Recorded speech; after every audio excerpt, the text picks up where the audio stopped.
But Brownstone Market is an economy. That's where you earn from.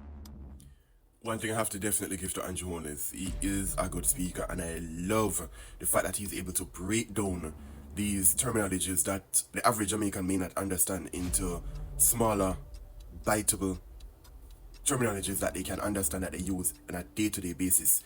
This is something that I remember Twins of Twins discussed this, that politicians will be up on the stage talking about economy and all these things, and the average Jamaican do not understand, but they're in the crowd. Yeah! Yeah! That is great.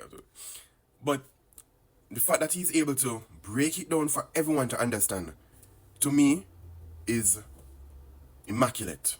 I appreciate that. I appreciate that he understands his citizens and is able to speak to them. Anybody know me is a bit of a critic when it comes on to politicians and the government in general. He also made a statement that his administration is the government that the people chose. And that's something I've always been saying, that the Jamaican people, they are the government, we are the government, we are the ones that put them in the jobs. Their duty is to serve our best interests. And basically I'm just here to say, look here, I enjoy the speech, it was a good speech. Whether I mean it or not, that can be debated. But the statistics are there, they speak for themselves. And yeah, good job. We're not going to say I have JLP, don't it? But whatever, what's your thoughts?